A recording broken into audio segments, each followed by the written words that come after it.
ମୃତ୍ୟୁ ପାଖରେ ଠିଆ ହୋଇଥିବା ଯେକୌଣସି ମଣିଷ କେବେ ଏକଥା କହିନଥାନ୍ତି ଯେ ମୋ ଶେଷ ନିଶ୍ୱାସ ବେଳେ ମୋତେ ମୋ ଗାଡି ଦେଖାଅ କି ମୋ ବ୍ୟାଙ୍କ ବାଲାନ୍ସ ଦେଖାଅ କି ମୋର ସମ୍ପତ୍ତି ଦେଖାଅ।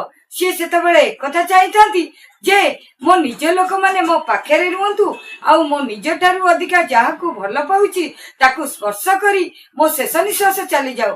ଆଉ ସବୁଠାରୁ ବଡ କଥା ଏହା ହଉଛି ଯେ ସିଏ ତା ଜୀବନରେ ଯାହା ପ୍ରତି ଅନ୍ୟାୟ କରିଥାଏ ତାକୁ ଭୁଲ ମାଗିବା ପାଇଁ ଚାହିଁ ରହିଥାଏ, ଆଉ ସେଇ ବ୍ୟକ୍ତି କି ଭୁଲ ମାଗିକିନି ତାକୁ କୁଣ୍ଡେଇ ଦେଲେ ତା ଆତ୍ମା ଶାନ୍ତି ହୋଇଯାଇଥାଏ।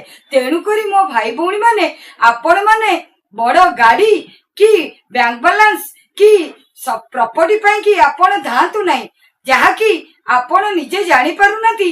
ଆପଣଙ୍କ ବ୍ୟାଙ୍କ ବାଲାନ୍ସ ହଉ କି ପ୍ରପର୍ଟି ହଉ କି ବଡ ଗାଡି ହଉ, ତାଠାରୁ ବଡ ଅନମୋଲ ଜିନିଷ ଆପଣ ପଛରେ ପକେଇକିନି ଆଗକୁ ଯାଇଛନ୍ତି, ଯାହାକି ଆପଣଙ୍କ ପରିବାର ଆଉ ଆପଣଙ୍କ ନିଜ ଲୋକମାନଙ୍କୁ ଆପଣ ନିଜେ ନିଜେ ବହୁତ ଦୂରକୁ ଛାଡି ଦଉଛନ୍ତି। ତେଣୁକରି ଆପଣ ଆଉ ବ୍ୟାଙ୍କ ବାଲାନ୍ସ କୁ ଦେଖନ୍ତୁ ନାହିଁ, ଦୟା କରିକିନି ଆପଣ ଟିକେ ଆପଣଙ୍କ ଘର ପ୍ରତି ଧ୍ୟାନ ଦିଅନ୍ତୁ, ଆଉ ଆପଣ ଟିକେ ପରିବାର ସହିତ ରୁହନ୍ତୁ। ଜୟ ଜଗନ୍ନାଥ।